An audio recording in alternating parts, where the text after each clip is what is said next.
আমরা আবার কি নতুন করে এক ভয়ঙ্কর যুদ্ধক্ষেত্রের সামনে দাঁড়িয়ে রয়েছি? তালেবান স্পষ্ট বলছে আমেরিকাকে তারা 1 ইঞ্চি জমিও ছাড় দেবে না। অন্যদিকে মার্কিন প্রেসিডেন্ট ডোনাল্ড ট্রাম্প ঘোষণা করেছেন বাগরাম ঘাঁটি ফেরত না পেলে ভয়ঙ্কর কিছু হবে। এখন প্রশ্ন উঠছে, আফগানিস্তান কি আবার মহাশক্তির সংঘর্ষের কেন্দ্রবিন্দু হতে চলেছে? তালেবানের এই হুঁশিয়ারির পেছনে কি বার্তাই বা লুকিয়ে রয়েছে?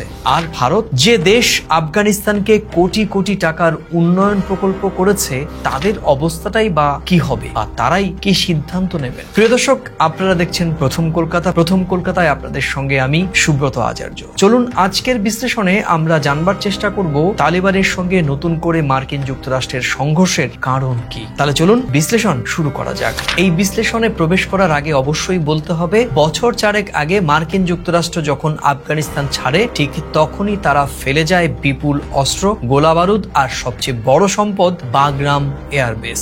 এই ঘাঁটি শুধু সামরিক নয়, বরং প্রতীকীয়। 20 বছর ধরে আমেরিকা এখান থেকেই সন্ত্রাস বিরোধী যুদ্ধ চালিয়ে আসছিল, কিন্তু শেষ পর্যন্ত তালেবানদের হাতে ক্ষমতা চলে যায়। আজ সেই বাগরাম বিমান ঘাঁটি নিয়ে আবার নতুন করে উত্তেজনা তৈরি হয়েছে যুক্তরাষ্ট্র এবং আফগানিস্তানের শাসক তালেবানের মধ্যে। মার্কিন প্রেসিডেন্ট ট্রাম্প সরাসরি হুঁশিয়ারি দিয়েছেন, বলেছেন যদি আমেরিকা ফের সেখানে ঘাঁটি না বানাতে পারে তাহলে তার ফল ভয়ঙ্কর হবে। উত্তরে তালেবান বলছে আফগান মাটিতে আমেরিকার পা রাখার অনুমতি দেয়া সম্ভব নয়। এখানে তালেবানের অবস্থান কি? তালেবানের বার্তা একটাই, তারা স্বাধীন এবং আত্মমর্যাদাবান। তাদের বক্তব্যে 20 বছরের রক্তক্ষয়ী যুদ্ধের ইতিহাস জড়িয়ে রয়েছে। মুসলিম বিশ্বে তালেবানের ভাবমূর্তি আজ এক প্রকার প্রতিরোধের প্রতীকও। তালেবান দেখাতে চাইছে আমেরিকার মতো সুপার পাওয়ারকেও মাথা নত করানো সম্ভব। বাংলাদেশ, পাকিস্তান সহ মুসলিম সমাজের এক বড় অংশ তালেবানের এই অবস্থানকে গর্বের চোখে দেখছে, কারণ এটা যেন মুসলিম উম্মার আত্মমর্যাদার একটি প্রতিফলনও। এই ঘটনায় নিঃসন্দেহে আমেরিকাও পড়েছে দোটানায়, কারণ এই দেশটি এখন দ্বিধা বিভক্ত। একদিকে তারা জানে আফগানিস্তান ছেড়ে যাওয়ার ফলে তালেবান আরো শক্তিশালী হয়েছে, অন্যদিকে ফের সেনা পাঠানো মানে আবার বিপুল পরিমাণ অর্থ এবং প্রাণহানির ঘটনাও ঘটতে পারে। প্রেসিডেন্ট ট্রাম্প এই মুহূর্তে রাজনৈতিক কারণেও কঠোর অবস্থান নিচ্ছেন বটে, কারণ আফগানিস্তান নীতি এখন তার শক্তির প্রতীক হয়ে দাঁড়িয়েছে। কিন্তু প্রশ্ন হলো, আবার যদি আমেরিকা সেনা পাঠায় তবে কি সেটি 2001 সালের মতো আরেকটি দীর্ঘমেয়াদী যুদ্ধ ডেকে আনবে? আর সেই যুদ্ধে শেষ পর্যন্ত লাভটা কার হবে? আফগানিস্তান যুক্তরাষ্ট্রের মধ্যে ভারতের হিসেবটা কি? এখানে ভারতের অবস্থান খুব গুরুত্বপূর্ণ, কারণ ভারত আফগানিস্তানে শুধু কূটনৈতিক সম্পর্ক রাখেনি, বরং বড় বড় প্রকল্পও করেছে, যেমন সড়ক নির্মাণ, বাঁধ, এমনকি আফগান সংসদ ভবনও ভারতের টাকায় তৈরি হয়েছে। তাই ভারতের কাছে আফগানিস্তান শুধু উন্নয়ন নয়, বরং নিরাপত্তার বিষয়ও। যদি আফগানিস্তান আবার অস্থির হয় তবে সন্ত্রাসবাদ বেড়ে যেতে পারে কাশ্মীরেও। তাই ভারত চায় তালেবানের সঙ্গে সরাসরি বিরোধে না জড়াতে, কিন্তু একই সঙ্গে তারা এও জানে তালেবানের শাসন দীর্ঘমেয়াদে স্থিতিশীলতা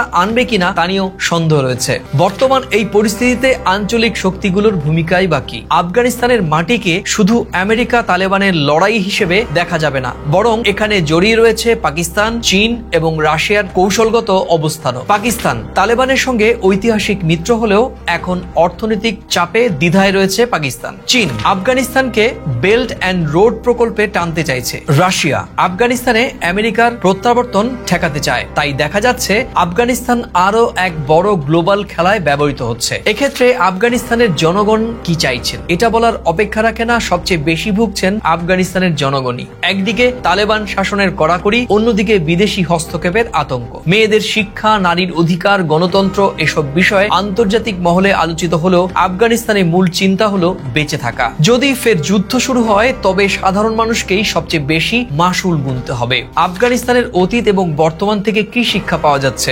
আফগানিস্তানের ইতিহাস প্রমাণ করছে এটা বিদেশি শক্তির জন্য একটি সমাধিক্ষেত্র। 1980-তে সোভিয়েতরা টিকতে পারেনি, 2001-2021 পর্যন্ত আমেরিকার 20 বছরেও যুদ্ধ শেষ হয়েছে পরাজয়ের মধ্য দিয়ে। আজ আবার নতুন করে যদি সংঘাত শুরু হয় তাহলে কি ইতিহাসের পুনরাবৃত্তি ঘটবে? আমরা যদি এই পুরো বিষয়টি বিশ্লেষণের একেবারে শেষ প্রান্তে নিয়ে আসি, তাহলে আফগানিস্তান এখন একটি মোড়ে দাঁড়িয়ে রয়েছে। তালেবান বলছে আমেরিকাকে 1 ইঞ্চি জমিও তারা দেবে না, অন্যদিকে ট্রাম্প বলছেন না দিলে ভয়ঙ্কর কিছু হবে। এরই মধ্যে ভারতও নিজের স্বার্থ রক্ষার হিসেব কষছে। চীন, রাশিয়া, পাকিস্তান সবাই তাকিয়ে রয়েছে আফগানিস্তানের দিকে। তাই প্রশ্ন রয়ে যায়, আবার কি আফগানিস্তান নতুন যুদ্ধক্ষেত্র হয়ে উঠবে, নাকি তালেবানের প্রতিরোধ আমেরিকাকে সত্যি দূরে সরিয়ে রাখবে। একদিকে মুসলিম উম্মার গর্ব, অন্যদিকে ভারতের নিরাপত্তা, আর এই দ্বন্দ্বই হয়তো আগামী দিনের দক্ষিণ এশিয়ার রাজনীতিকে নির্ধারণ করবে অন্যভাবে। প্রিয় দর্শক, কেমন লাগলো আজকের এই বিশ্লেষণ? এই বিশ্লেষণের কোন অংশের সঙ্গে আপনি সহমত কিংবা কোন অংশের সঙ্গে আপনি ভিন্নমত তা লিখে জানাতে ভুলবেন না। ভিডিওটি ভালো লাগলে অবশ্যই নিজেদের মাঝে শেয়ার করবেন, আর চ্যানেলে নতুন হলে অবশ্যই চ্যানেলটি